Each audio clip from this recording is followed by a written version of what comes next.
춘천 지역 교회들 함께 연합해서 성시화 운동을 함께 전개해 가는 가운데 이런 귀한 집회에 더 부족한 저를 초대해 주셔서 영광스럽게 생각합니다. 어느 도시에 가보면 그 도시의 영적 분위기가 분명히 있습니다. 사단에게 눌려 또 귀신과 또 구습이 난무한 그런 도시가 있는 반면 영적으로 깨끗하여 하나님께서 임재하시는 그런 도시의 분위기가 있습니다. 우리 춘천은 우리 성시화 운동의 열매로 거룩한 도시가 되어가고 있음을 믿습니다. 그래서 어느 도시보다도 복음화율이 높은 도시로 알고 있고, 또 우리 성도들이 함께 모일 뿐만 아니라 우리 목회자들이 함께 연합하는 그 모습을 하나님은 기뻐하신다고 믿습니다. 어떤 도시든지 목회자들이 함께 서로 격려하고 힘을 합하고 또 여러 일을 함께 동역하는 그 지역은 모든 교회들이 다 하나님께서 축복하시는 교회가 됩니다. 전도도 잘 되고 또 교회들이 점점점 더 성장하게 됩니다. 저도 뉴저지에서 잠시 몇 년 유학하던 중에 목회를 하게 되었는데, 그 뉴저지 지역에 가까운 몇몇 교회들과 함께 선교회를 만들어서 함께 의료 선교도 하고 또 선교 세미나도 하고 또 아웃리치도 함께 가고 또 목사님들끼리 강단도 서로 교류해서 주일날 옆 교회에 가서 설교도 하고, 그렇게 함께 힘을 합쳤더니 그 지역 교회들이 다 잘 되는 그런 경험을 했습니다. 우리 춘천 지역 목사님들 존경하는 이수영 목사님 비롯해서, 사실 이수영 목사님이 말씀 안 하셨으면 제가 안 왔을 가능성이 많은데 며칠을 제가 이렇게 나오기가 참 어려운 상황인데, 우리 이수영 목사님의 그 리더십, 또 우리 춘천 지역의 복음화를 위해서 또 교회들을 위해서 제가 조금이나마 기여할 수 있다면 함께 하는 것이 좋겠다라는 순종하는 마음으로 왔습니다. 와보니까 정말 잘 왔다, 그런 생각을 하게 됩니다. 제가 이렇게 모처럼 춘천에 왔는데 선물이라도 갖고 와야 되는데 그냥 빈손으로 왔는데 꽃 한 송이씩 제가 선물해 드리겠습니다. 다 손을 이렇게 들어보세요. 자, 얼굴 옆에 분에게 꽃 한 송이씩 이렇게 선물해 주세요. 또 뭐 장미꽃 한 송이도 괜찮습니다. 장미꽃 한 송이.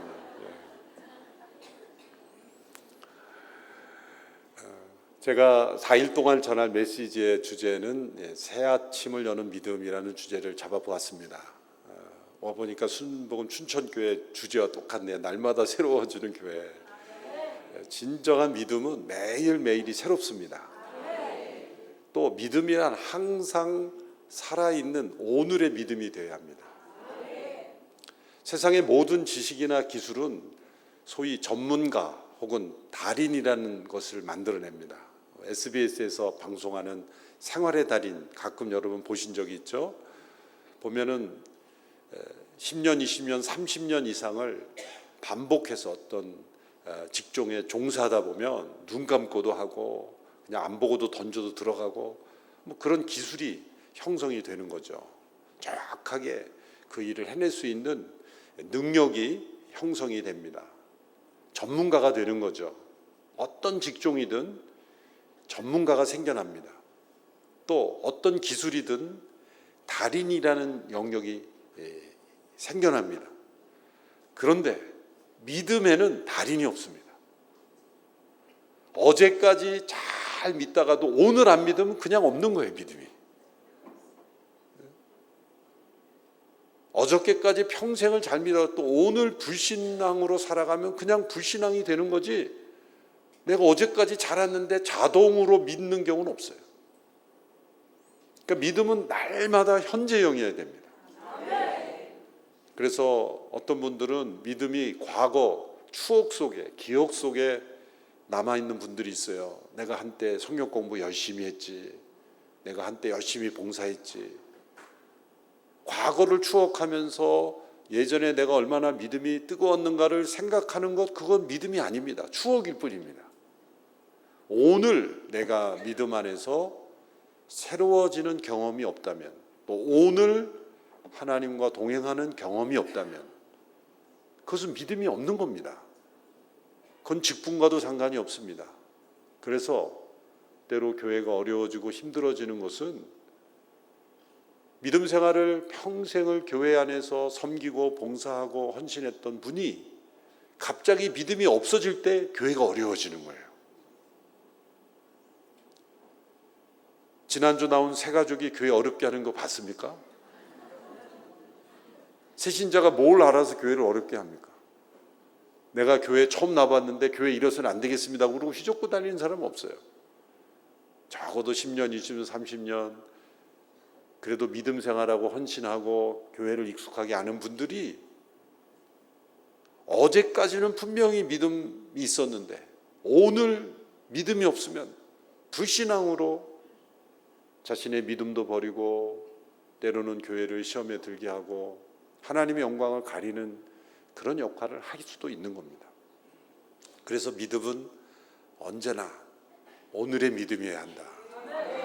함께 따라해 보세요. 믿음에는 달인이 없다. 믿음에는 전문가가 없다. 이거는 목회자도 마찬가지고 장로님도 마찬가지예요. 목사도 오늘 믿지 않으면 믿음이 없는 사람인 거예요. 장로님도 장로직이라는 직분이 믿음을 가져다 주는 게 아닙니다. 이 4일 동안 오늘의 믿음, 또 새로운 아침을 여는 믿음의 사람들이 되기를 바랍니다. 성경에서 여러분들이 성경에 나오는 인물 중에 가장 마음에 와닿는 인물이 있다면 누구입니까? 여러분이 성경에서 인물의 기록을 읽을 때 가장 공감이 되는 그런 인물을 꼽으라고 한다면 어떤 인물이 떠오릅니까? 출애굽을 이끌었고 광야 40년을 이끌었던 모세가 여러분과 공감이 됩니까? 사자굴에 던져져도 살아남는 믿음, 그리 아니하실지라도 하나님께 영광 올려드리는 그런 거룩하고 순결한 다니엘이 여러분과 비슷하게 느껴집니까? 모든 유혹을 거부하고 순결을 지키며 또한 형제들까지 다 용서하는 요셉이 여러분과 공감이 됩니까? 여러 인물들을 보면 거리감이 느껴지지 않습니까? 그런데 저와 여러분에게 가장 공감이 되는 인물이 있다면 바로 야곱일 겁니다. 야곱은 거룩하고 신실하게 하나님 앞에 거룩을 지킨 모습도 나타나지 않고 또 누군가를 위해서 희생하는 모습도 나타나지 않습니다. 그저 생애의 모습이 전부 이기적입니다. 자기중심적이고. 이 야곱의 모습을 보면 저와 여러분의 모습입니다. 구약에서 야곱 이야기가 매우 길게 나오는데 그것은 우리 모두의 모습을 잘 보여주기 때문에 매우 상세하게 보여주고 있습니다. 특별히 야곱의 가정을 상세하게 보여주죠. 야곱의 가정 배경을 보면 야곱이 왜 그러한 이기적인 사람이 되었는지를 알 수가 있습니다. 이삭과 리브가가 에서와 야곱을 서로 다른 아들을 편애했습니다. 이삭은 에서를, 리브가는 야곱을 그렇게 서로 편애했습니다. 편애했다는 증거가 여러 곳에서 나타나는데 이 창세기에 나오는 그 가정의 대화를 보면 온 가족이 모여서 대화하는 모습이 나타나지 않습니다. 다 둘씩만 나타나요. 또 이삭이 에서를 잘못 사랑했다는 증거가 에서의 인성을 통해서 나타납니다. 에서는 사냥을 좋아하는 그런 사람이 되었는데 단지 남성적인 것을 넘어서서 매우 본능적이고 그리고 충동적이고 참을성이 없는 사람이 되었다는 것을 알 수가 있습니다. 왜냐하면 야곱이 죽 한 그릇으로 형의 장자권을 사게 되는, 그러니까 동생에게서 에게 배고픔을 참지 못해서 동생에게 장자권을 죽 한 그릇에 팔아 넘기는 그런 경솔한 사람이 되어버렸죠. 순간도 배고픔을 참지 못하는 겁니다. 매우 본능적인, 충동적인, 그런 동물적인 그런 성격이 되었죠. 왜 에서가 이러한 성격이 되었는가를 우리는 이삭을 통해서 알 수 있습니다. 이삭이 에서에게 늘 사냥하여 고기를 가져오라고 시켰습니다. 에서는 아버지의 인정을 받고 싶어서 늘 사냥으로 일관된 삶을 살아왔습니다. 이삭이 어느 날 에서에게 내가 이제 살 날이 얼마 남지 않았으니 나를 위하여 사냥하여 고기를 좀 만들어 오거나 요리를 만들어 오거나 이렇게 시지하죠. 아버지가 아들을 이제 죽을 날이 얼마 남지 않았던 걸 알고 축복하는 것은 얼마나 고귀한 겁니까? 그런데 아버지가 아들을 축복하는데 조건을 붙인 겁니다. 나를 위하여 사냥해서 고기를 가져오너라. 그러니까 그 말을 보면은 평소에도 이삭은 에서에게 사냥해서 고기 가져오느라고 많이 심부름을 시켰다는 것이 분명합니다. 그래서 에서는 늘 사냥하는 사람으로 자라났던 거죠. 깊이 생각하지 않는 인격이 되었던 겁니다. 그러니까 이삭이 죽기 전에 아들을 축복하는 순간에도 고기를 먹어야 축복이 나오는 사람이에요. 그러니까 이삭이 사랑한 것은 아들이 아니라 고기였던 거예요. 아들을 조건적으로 사랑했다는 걸 알 수가 있습니다.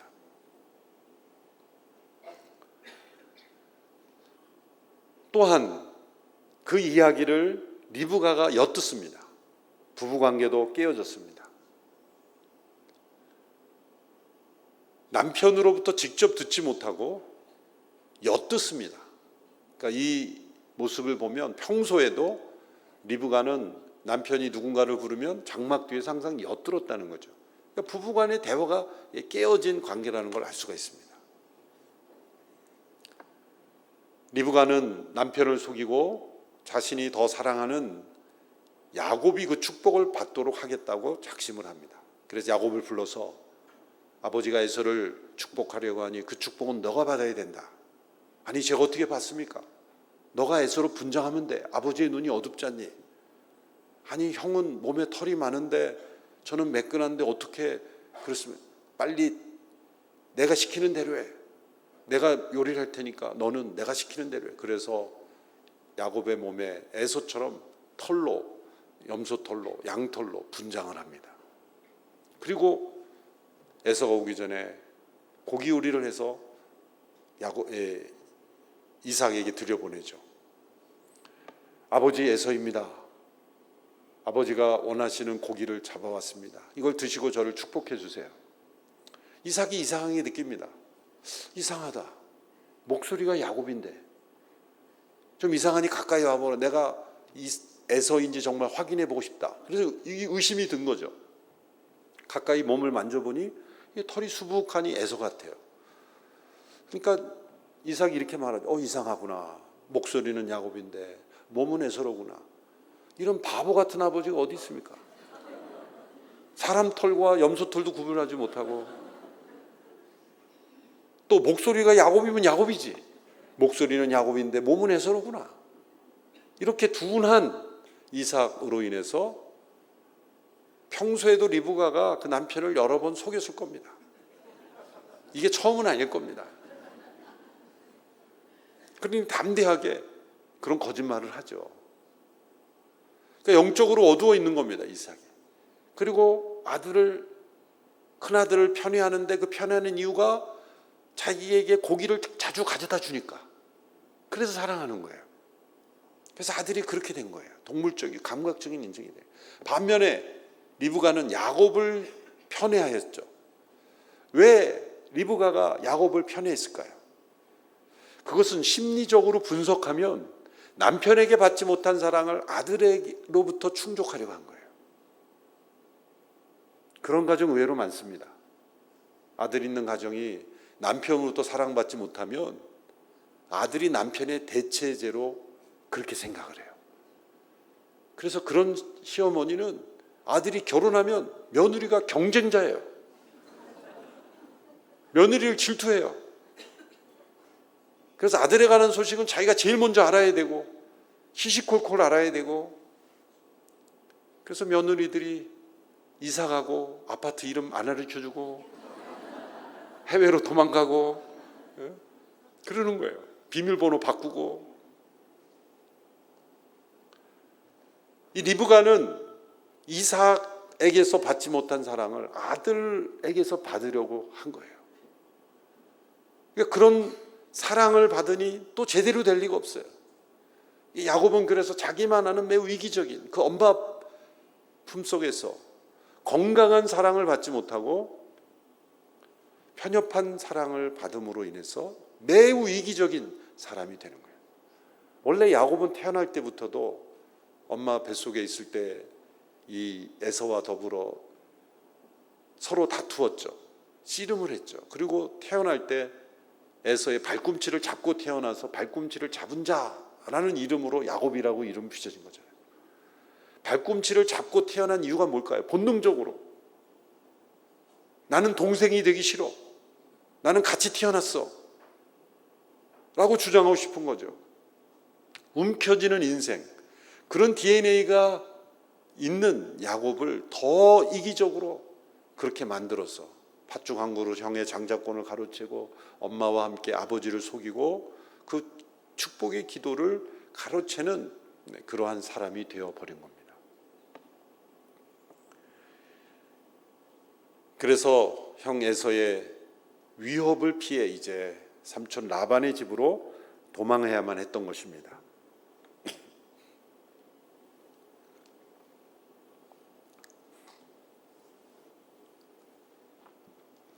창세기 32장의 시점은 이제 라반에게 가서, 라반도 속였죠. 그런데 라반도 만만치 않아요. 그 집안에는 속이는 그런 그 DNA가 있는지 라반이 야곱을 속여서 라헬을 좋아했는데 레아를 레아와 결혼하게 만들어서 두 아내를 가지게 됐죠. 그래서 속고 속이는 그러한 가정이 되어버렸습니다. 하나님께서 이제 야곱을 다시 고향으로 돌아오도록 하시는 시점이 창세기 32장의 시점이에요. 그런데 고향으로 돌아오는 야곱의 마음은 매우 답답하고 두렵습니다. 32장에 보면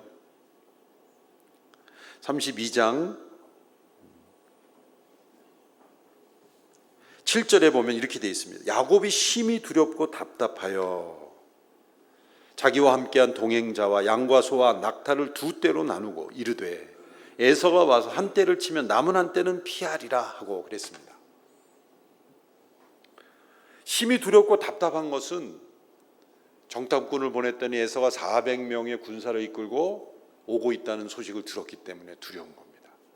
에서가 아직 나를 용서하지 않았구나. 20여 년의 세월이 흘러도 이제 형의 분노가 사라지지 않았다고 생각을 한 거죠. 그래서 꾀를 낸 겁니다. 이 야곱이 가진 가장 장기, 이 잔꾀가 많은 거예요. 첫 번째 잔꾀는 뭐냐면 자신의 모든 가족과 소유를 두 떼로 나눈 거예요. 두 그룹으로 나눈 거예요. 그래서 32장 8절에 이렇게 말하죠. 에서가 와서 한 떼를 치면 남은 한 떼는 피하리라. 그러니까 피해를 최소화하기 위해서 두 그룹으로 나누어서 대비를 한 겁니다. 그러면 어느 그룹을 더 앞서 세웠을까요? 더 먼저 보낼까요? 더 위험하잖아요. 먼저 가는 게. 에서를 더 먼저 만나니까. 어느 그룹을 먼저 보냈을까? 틀림없이 덜 사랑하는 레아와 그 자식들. 그 뒤에는 더 사랑하는 라헬과 자식들. 야곱은 모든 게 계산적이에요. 계산적이에요. 이 두 그룹으로 나눠서 한 떼를 치면 한 떼라도 피하리라. 그 계획을 가지고 두 그룹으로 나눴다 그랬어요. 거기서 그치지 않습니다.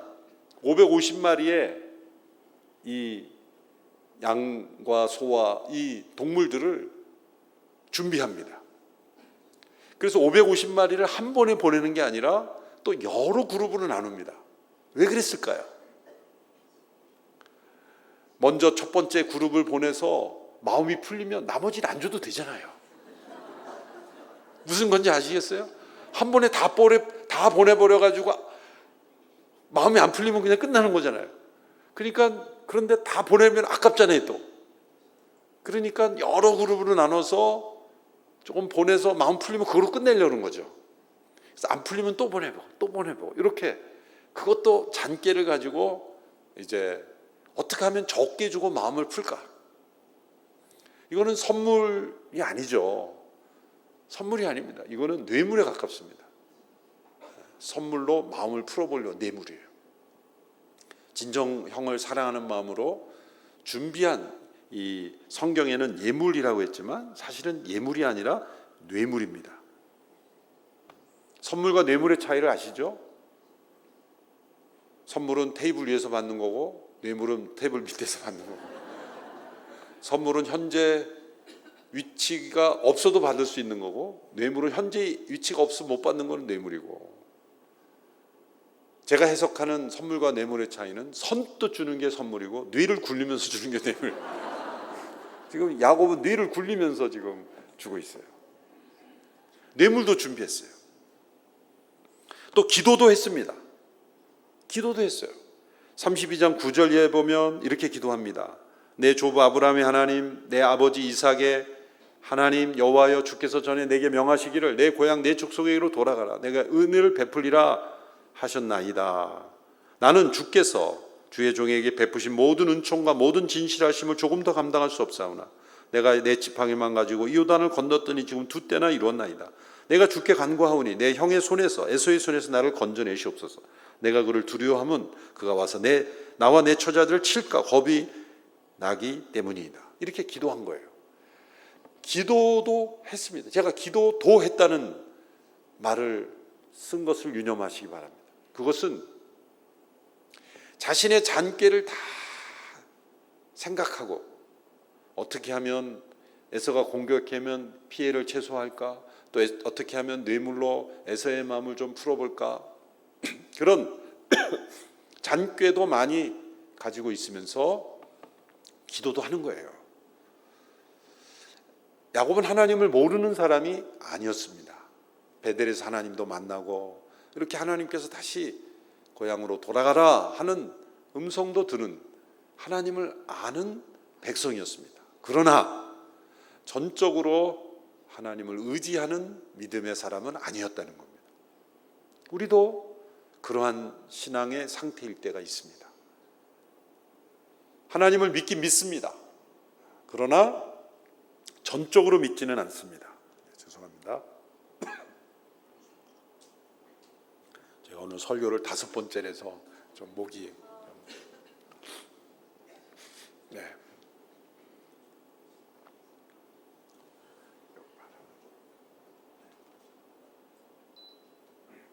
왜 이렇게 춥나 그랬더니 뒤에 아주 성능 좋은 에어컨이 괜찮습니다. 제 껐습니다. 네네.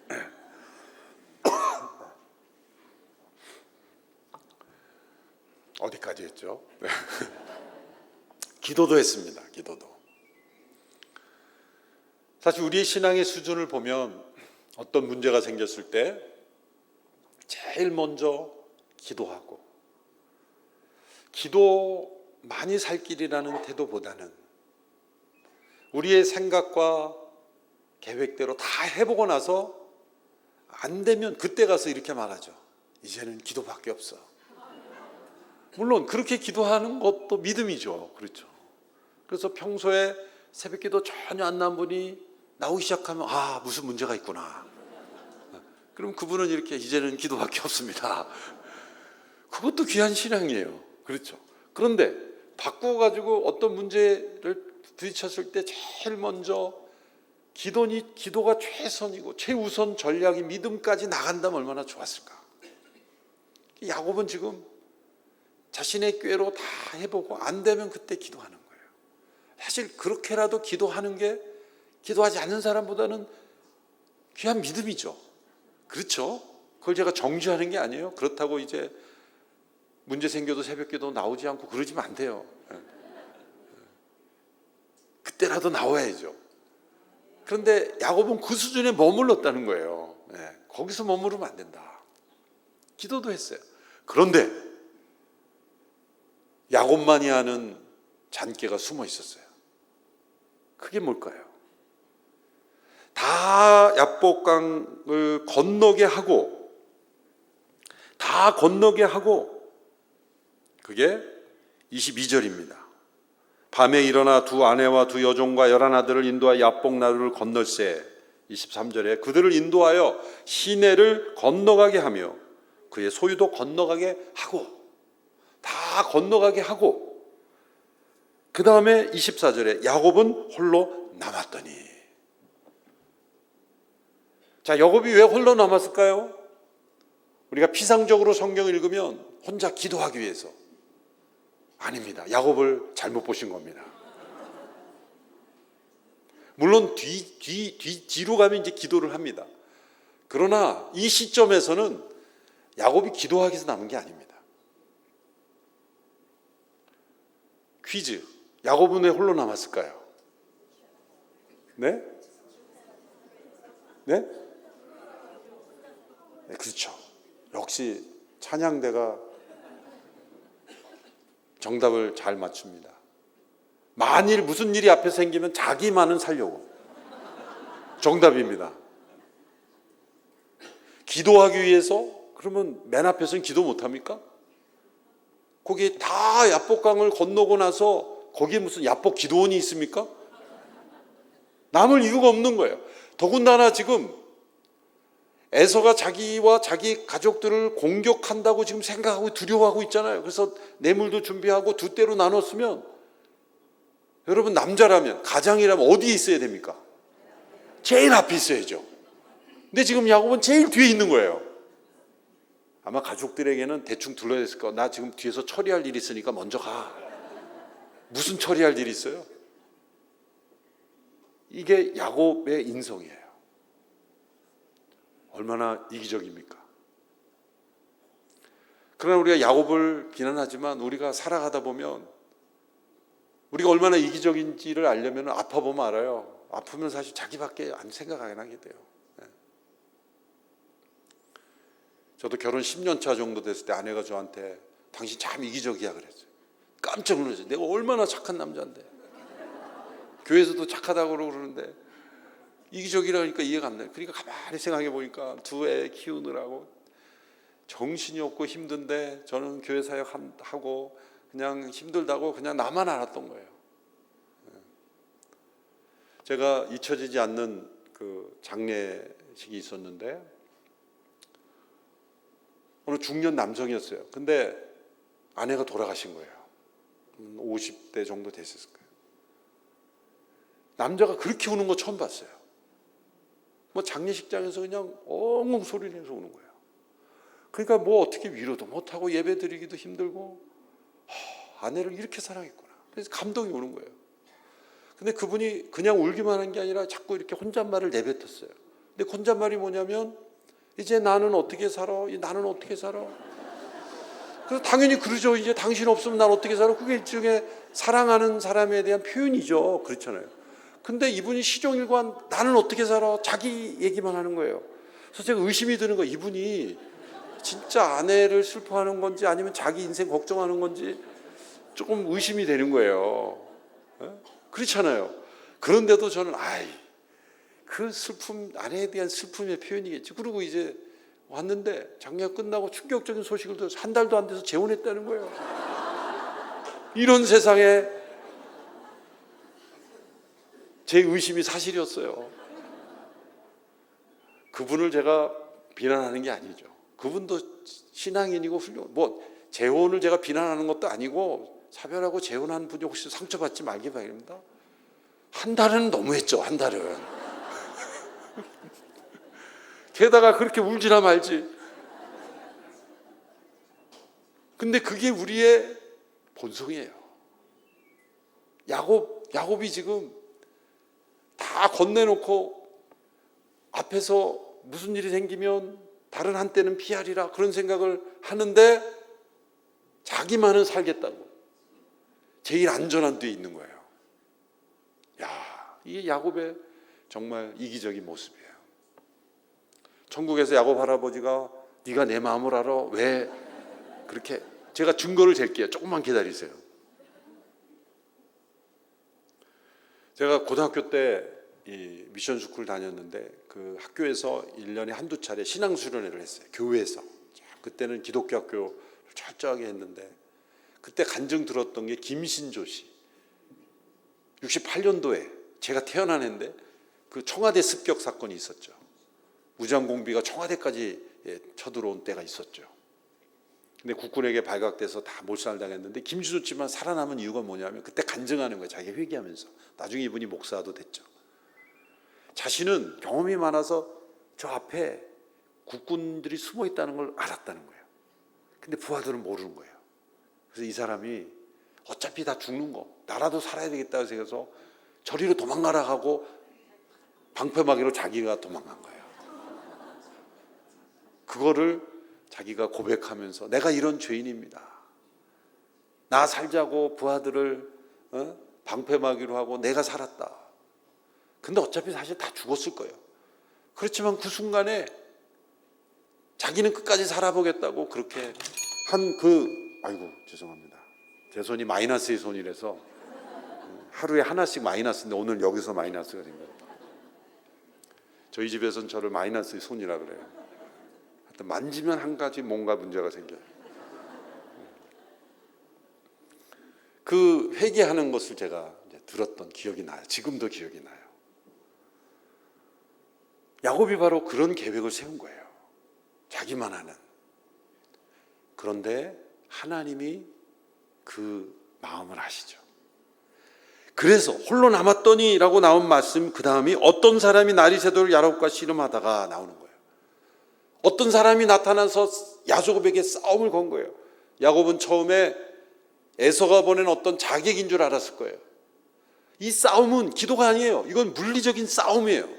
영어로 레슬링이라고 번역했는데 그냥 신사적인 레슬링이 아니에요. 이거는 격투기 같은 거예요. 서로 싸우는 거예요. 그런데 야곱이 이 사람과 싸우다 보니 이 사람은 평범한 사람이 아니라는 걸 알게 되죠.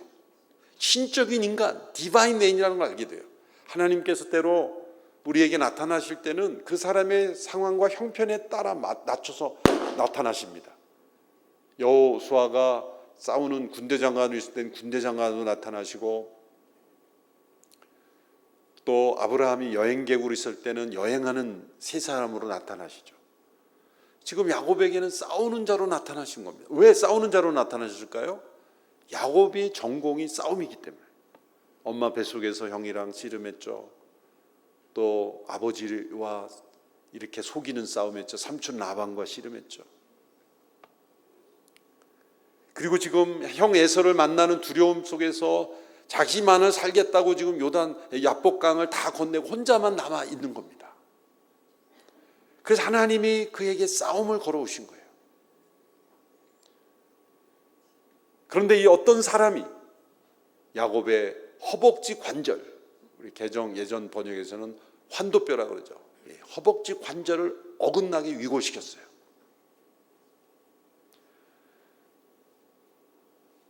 이 어떤 사람이 야곱을 치려면 정말 죽이고자 한다면 목을 쳐야죠. 그런데 이 허벅지 관절일까요? 왜 환도뼈? 환도뼈는 상체와 하체를 연결하는 중요한 뼈죠. 이게 위골되면 못 걷습니다. 자, 제가 왜 야곱이 혼자 도망가려고 했다라는 증거가 어디냐? 이 위골된 환도뼈예요. 야곱이 그게 어긋나는 순간 하나님은 아시는구나. 여차하면 나만 살겠다는 이 나의 이기심을 하나님이 깨트린 것을 아신 거예요. 그래서 야곱은 절은 정도가 아니라 기어갔을 거예요. 왜 기어가게 하셨습니까? 다 도망가도 야곱만은 도망가지 못하게 만들어 놓은 거예요. 다 도망가도 야곱은 도망가는 거 못해. 꼼짝 마라 이거는. 강을 안 건넜어도 이제 야곱은 끝난 거예요. 그래서 환도뼈를 위고시킨 거예요. 그게 부러지는 순간 야곱이 자신이 의지했던 꾀, 이기심, 이 이것을 의지해서는 안 된다는 것을 깨닫게 되는 거예요. 그 순간 이 사람을 붙잡고 축복을 간구합니다. 당신이 내게 축복하지 않으면 당신을 가게 하지 않겠나이다. 그 사람이 웃죠. 내 이름이 무엇이냐? 야곱입니다. 이제 내 이름을 다시는 야곱이라 부를 것이 아니라 이스라엘이라 부를 것이니 이는 내가 하나님 및 사람들과 그로 이겼습니다. 이렇게 말씀하시죠. 야곱이 야복강에서 씨름을 했다라는 말 히브리어로 발음하면 야곱은 야코브입니다. 야보크에서, 야복강은 야보크에서, 싸우다니 야베크예요. 모음만 바뀝니다. 사운드 플레이가 숨어 있는 거예요. 이 야곱이라는 이름, 그리고 야복강이라는 이 터, 그리고 싸움이라는 게 모든 게 다 하나님께서 야곱이라는 이름을 벗겨주시기 원하시는 거예요. 내 이름은 야곱입니다 라고 고백하는 순간 저는 이렇게 이기적으로 살아온 인간입니다. 나만 알고 살아왔던 인생입니다. 그걸 고백하는 거예요. 그때 하나님께서 내 이름을 이제 이스라엘이라 하라. 하나님과 사람으로 겨루어 이겼다. 사실 원문으로 보면 이겼다라는 단어가 없어요. 영어로 표현하면 God fights. 하나님께서 싸우신다. 하나님께서 승리하신다. 그런 표현만 있는데 내가 이겼다라고 말씀하시는 이유는 뭘까요? 여러분, 환도뼈가 위골되어 매달리는 사람이 이긴 사람입니까? 진 사람입니까? 상식적으로 생각해서는 진 사람이잖아요.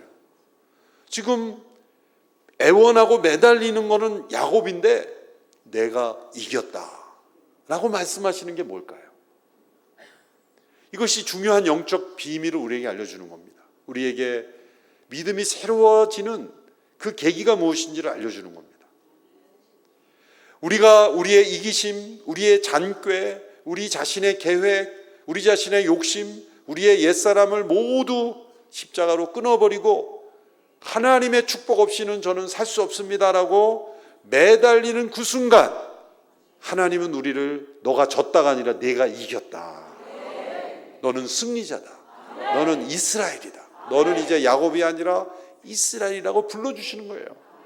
그러므로 하나님께서 야곱에게 찾아오셔서 잔꾀를 의지하려는 야곱의 한도뼈를 위고시킴으로 그를 무능력하게 만들고 이제 도망 못 가게 만들고 축복을 간절히 구하는 자고 만드신 것이 야곱을 사랑하시는 하나님께서 찾아오신 거죠. 우리가 하나님 앞에 전적으로 매달리는 자가 될 때 그게 영적 승리라는 거죠. 믿음의 본질은 뭡니까? 하나님께 매달리는 겁니다. 우리가 어저께까지 믿음으로 살았다고 할 때 그 믿음은 뭡니까? 하나님을 전적으로 의지하는 것 아닙니까? 그런데 이제 살만하면 하나님 없이도 살 수 있는 거예요. 내 생각과 내 판단과 내 경험을 의지하고 내 잔꾀를 의지하며 살아가는 순간 우리는 믿음 없이 살아가는 거예요. 야곱으로 살아가는 거예요. 이스라엘은 하나님께 매달리는 이 순간부터 진짜 기도가 된 거예요. 그 앞서는 것은 물리적인 싸움이었고 환도뼈가 위골되는 순간 그때부터 야곱이 하나님을 의지하는 자가 되고 매달리는 자가 되었을 때 그때부터 진짜 영적인 기도가 시작이 되고 이 야복 나루터가 기도원이 된 겁니다. 근데 앞부분에 야곱의 그 잔꾀와 그 교활한 그 이기심을 보지 않고 이 장면만 보고 그냥 야곱처럼 기도하면 된다. 그렇게 매달리는 것은 자기의 의지, 자기의 어떤 욕심을 하나님께 간절히 매달리는 것, 그것은 아니에요. 그게 다르죠. 깨어짐이 있어야 돼요. 부서지는 게 있어야 돼요. 그건 뭡니까? 예수님의 십자가에서 자신의 옛사람이 못 박히는 그 깨어짐, 부러짐, 그것을 경험하고 나서 하나님 앞에 전적으로 매달리고 의지하는 것이 진짜 믿음입니다. 야곱이 이렇게 하나님을 대면하고 자신이 죽지 않고 보존되었다 그래서 그 땅을 브니엘, 하나님의 얼굴을 자신이 만났다고 해서 그 장소를 브니엘이라 그랬죠. 그리고 그 다음날 아침 해가 돋았더라 이랬어요. 해가 돋았더라. 그가 브니엘을 지날 때 해가 돋았다. 허벅다리로 말미암아 절면서 해가 돋았어요. 밤새도록 야곱은 씨름을 했고 깨어졌고 그리고 매달렸고 철야 기도를 한 겁니다. 그리고 해가 돋았을 때 야곱의 믿음은 이스라엘의 믿음으로 변화된 거예요. 우리의 삶에도 이런 변화가 적어도 한 번은 있어야 돼요. 야곱으로 살아가던 인생이 예수님의 십자가에 자신의 옛사람을 못 받고 이스라엘로 변화되는 그런 체험. 야곱과 이스라엘의 차이는 뭘까요? 야곱은 자기 꾀를 의지하며 사는 인생이고 이스라엘은 하나님의 능력을 의지하며 살아가는 인생이에요. 야곱은 적당하게 믿고 사는 인생이지만 이스라엘은 전적으로 하나님을 의지하며 사는 인생이에요. 우리의 믿음은 50%의 믿음은 없습니다. 98%의 믿음도 없어요. 100%일 때만 진짜 믿음이에요. 그래서 이 집회를 통해 우리 모두의 믿음이 이스라엘의 믿음으로 변화되기를 바랍니다. 우리가 하나님 앞에 천부의 의지 없어서 손 들고 옵니다. 이렇게 손을 들고 기도할 때 이 V자가 아니에요. 하나님께서 우리가 손 들고 이렇게 찬양하고 기도하면 V, 너가 이겼다, 빅토리, 내가 이겼다. 손 들고 매달리는 것이 인간적으로 볼 때는 항복 아닙니까? 항복하는 거예요. 하나님 앞에 항복하는 거예요. 하나님, 제가 졌습니다. 그런데 저는 하나님 도움 없이는 살 수 없습니다라고 매달릴 때 너는 승리자다. 내가 이겼다. 그렇게 하나님께서 말씀해 주시는 겁니다. 이 시간 함께 우리가 찬송하기를 원합니다. 천부여 의지 없어서 손 들고 옵니다. 이 찬송 우리가 함께 반주가 준비되시는지 함께 부르면서 기도하기를 원합니다.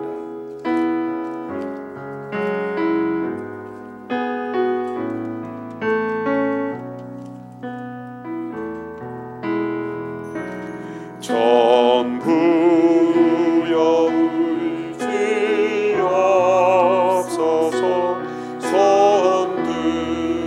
우리 두 손 높이 하나님 앞에 들고 야곱처럼 하나님을 의지하며 매달리는 마음으로 함께 찬양하며 나아갑니다.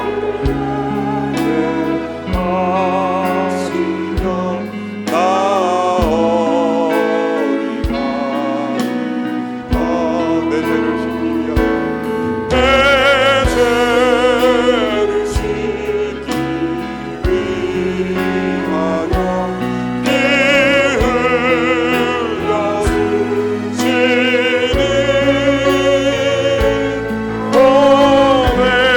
주시는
하나님 아버지, 야곱처럼 살아온 우리의 인생입니다.